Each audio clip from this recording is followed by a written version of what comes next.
Dragons Ranking 551 here, and we're back with another video. This one is all about reboots and revivals. So with that being said, I want to talk about a couple reboot revival stuff before I get into the main gist of Nickelodeon and Disney and explain why I personally think that Disney is not doing what Nickelodeon is doing. But let's talk about reboots and revivals first. Let's talk about one that was successful or spin-offs. Basically, they're all the same thing in category. Reboot, revival, spin-off. Revival means that the show ended, but then you brought it back 30 years later to continue the series or something. Reboot sometimes means new characters and new growth. Other thing means that like you're just taking it, and then spin-off is taking a show from another thing. So if you want to talk about it, the best spin-off that I had so far is definitely the originals is one of them. From Vampire Diaries to the originals was great. I love the Michelsons. The second one, though, is Cobra Kai. Without a doubt, Cobra Kai was a great spin-off revival, whatever you want to call it. It was definitely one of the best. It stayed to the status quo. It didn't try to go anywhere messy, nonsense, or anything. It stayed good because it had those characters from the first three movies of Terry Silver, John Kreese, Johnny Lawrence, and all of the bad guys in it, Mike Barnes, Chosen, whatever you got. And ultimately, it became a really, really good story because it put its own spin on it, but it didn't try to be something it wasn't. It stayed to what it was. It was funny, it was good, it was lighthearted at times. And now that we got our season 6 coming soon, it's definitely a good show, and I do not dislike it. I thought it was well made. Same with the originals. I think the originals was well made. I just think that Hope and Klaus should have had more time together, but it was a well-made show, period, and stuff. Legacies was the worst spinoff of all time, okay? It is probably up there with one of the worst, shittiest spinoffs that I could scream at. It was fucking bullshit. It was a terrible show. Let's talk about another one that was bad. And that is none other than Fuller House. You got me, guys. Fuller House is a bad show. It's kind of the same life lessons we already watched in Full House. If you watched it years later from the 90s and into the 2000s growing up with it, it was good then. It's not good now, though, in the new series because there's so many weird things. Honestly, Stephanie's character didn't change that much. Like, her character was still good, but DJ's character got on my nerves at times. I wanted to throw myself through a wall. But I think the show was just kind of like boring because it just kind of went the same way. Instead of three men raising three young girls, it was three women raising three young men. And like, it was just kind of the same plot. Danny's wife dies. DJ's husband dies. I mean, it's kind of the same thing. So I don't know. I didn't like it. I thought it was weird. But let's talk about Nick movies and reboots. Here's the thing. There are a couple that I think will be okay.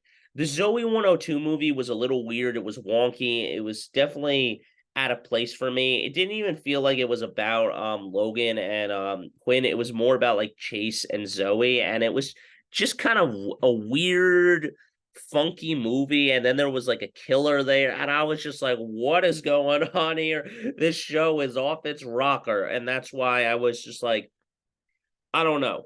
The other thing here is just like iCarly, I think, is a good reboot, but I don't know. I mean, some of its gimmicks are just kind of sad in a way. Like, I don't understand how.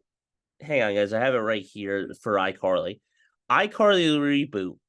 So they can mention TikTok and use streaming platforms like YouTube Live and TikTok Live and Instagram Live and Twitter Live, etc., but they still use pair phones. So I know it's their gimmick to use pair phones, but at the same time, you can mention all those other apps, and it doesn't feel genetic anymore, like, or neutral, because it used to be like Freddie had the big computer, and then it would stream from the computer to the camera and stuff, or the camera would stream from that to the computer, and that's how iCarly would be filmed. Now it's not like that anymore. The show is kind of, all over the place. They're using basically iPhones and other things, and they're using streaming apps instead of actually using, just videotaping it and streaming it to the computer. But it seems like season 3 they're using a camera again, but it did seem weird and stuff. And honestly, the only thing that I care about now that in that show is that Freddie and Carly are finally together. I've been waiting a long time for that. Look, I don't mind Sam and Freddie, but I like Carly and Freddie better.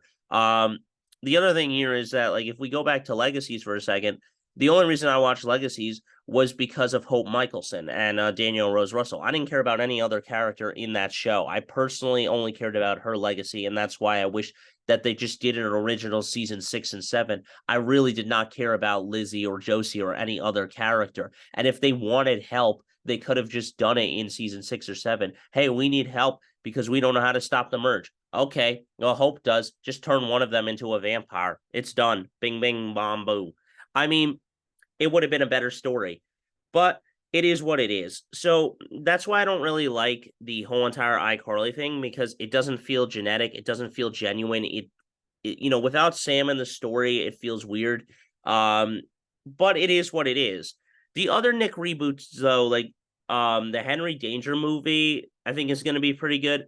And definitely the Thundermans movie. Now, many of you might be saying, why is the Thundermans movie going to be better than some of these series? Because they're bringing back all the same characters. There's no one new except for the villains. Other than that, the same characters are there. There's Chloe's older in the Thundermans now. Nora and Billy are older. Max and Phoebe are older, but they are all kind of the same character. They're just slightly older. Same with the mom and dad. But I think why Disney is not doing it with their old shows like Hannah Montana and Wizards of Waverly Place, even though Selena Gomez and Miley Cyrus have both gotten behind and said that we would love to do it, is because they don't want to make the show like adulty and it doesn't feel genuine, I mean, like, yeah, it would be fine if there was swearing in it, but I think the problem here is that they don't want to make the show come back because they're afraid what Nickelodeon did with iCarly, that the show is not going to be as good. Like, if you watch iCarly from the first original show to the new one, you're just like, yeah. And then also it does get confusing because they could have just called it like iCarly 2 or something, for reboot references and stuff. Because if you look it up on the web, you're like, which iCarly am I looking up and stuff? So, like, if Hannah Montana was to come back and it was the adult version, maybe I should just say adult Hannah Montana or something. I don't know. It is what it is. But guys, do you think that the Nick reboots in movies is why Disney Channel is looking at their competitors and saying, hey, we like you on Paramount Plus, but we're deciding we're not going to do it? Let me know your thoughts. But that's all I got for this one. So until next time, guys, don't forget to stay radical in the next one.